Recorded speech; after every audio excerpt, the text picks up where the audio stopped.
different perspectives. So how do you use that to your benefit while working or volunteering?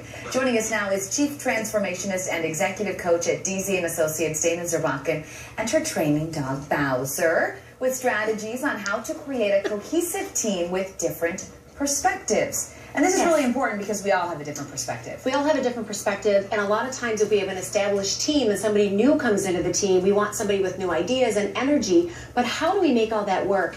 And Bowser's a great example of that. He joined our team about a year ago and definitely was different from the rest of the group. He's got his own distinct personality. Yeah. And we really had to work on merging him into our group, and we've taken a lot of those lessons and use it with our coaching clients. And so we have 3 strategies, and number 1 is to establish a strong culture and set expectations. Absolutely. What happened when Bowser came into our team was we already had a good system set up.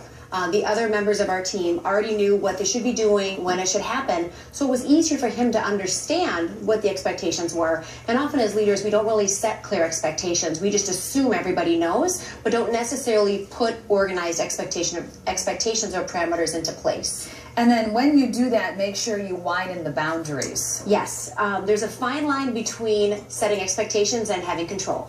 A lot of times people say, well, I have an expectation, but I want it to fit into this very narrow frame that works for me, but that may not give your team the ability to be creative or expand and share their ideas that they already have if they're focused into a narrow channel. So I really encourage clients to think about what is really expectations, but giving your team some latitude to express themselves in their own way. So they work in tandem because you set the expectation, but don't make it too narrow. Don't make it too narrow to give people, again, a chance to really be themselves and share their ideas. And then your 3rd strategy is to buddy up the unique gifts. Yes, everyone's different. And sometimes it's easier if everyone is the same, but they're not, and we like that. So if one of your team members has a great gift or skill, and somebody else may not quite have that, but they have something else they can share with the first person, put them together. See how one person can learn from the other or teach the other and expand their perspectives and maybe bring some new talents into your team.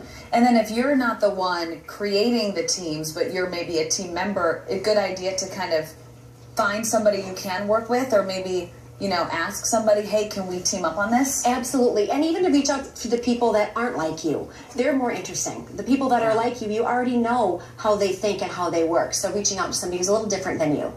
And explain, because people may be a little confused about having a dog involved in training, what that means. Yes, so our program is sense-based leadership, and we use the lessons and analogies that we've learned from our canine team in our environment to teach leaders how to be more emotionally intelligent and how to create good relationships with their team members.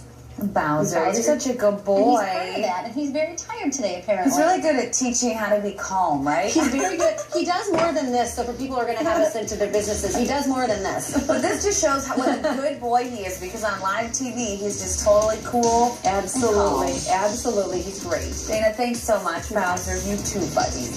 Boy. If you would like to check out Dana's website, it does have more information on the coaching that she was talking about in training. Go to NBC15.com.